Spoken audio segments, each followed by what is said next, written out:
They called it the workhorse of the Wehrmacht.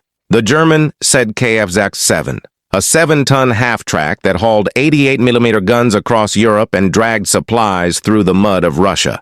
American soldiers examining abandoned German vehicles, smoke rising in background.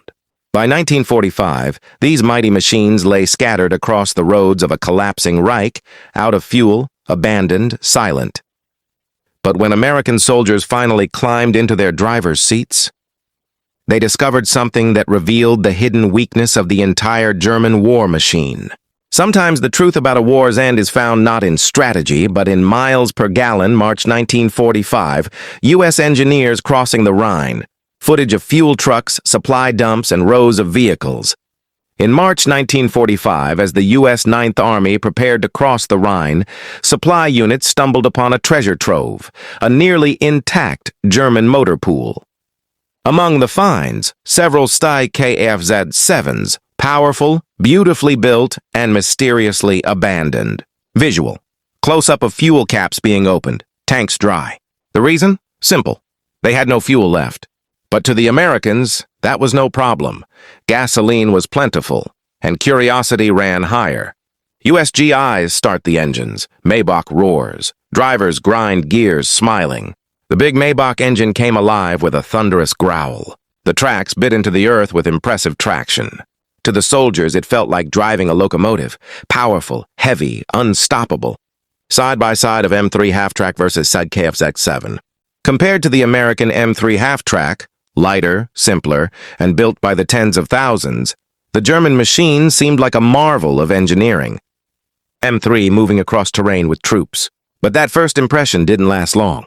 Archival schematics, gauges, engines, fuel cans, split screen of soldiers refueling. Narrator, VO. After only 80 miles of driving, the American crews were stunned. The German half-tracks were bone dry. They'd burned through entire tanks of gasoline in less than half the distance an M3 could travel. Visual. Officers with clipboards measuring fuel. An ordnance captain decided to find out exactly how bad it was. He set up a test. One German Sd.Kfz 7 against one American M3. Same load, same route, same distance. 65-mile test loop. Map animation tracing the path. The results were staggering. The M3 burned 17 gallons. The German vehicle burned all 57 and needed more to get home. Text on screen. M3, Beck 3.8, mpg. Sd.Kfz 7, 1.0 mpg. A twofold difference. In a war where fuel was life itself. U.S. supply lines stretching across Europe. Convoys, fuel drums, engineers. For American planners, the math was simple and devastating for the Germans. A battalion of artillery moved by M3s burned 2,600 gallons of fuel.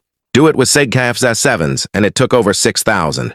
Charts showing exponential growth of fuel needs at division and corps level. Multiply that across entire armies, and you see why German convoys died on the roadside. Their brilliance in design was better.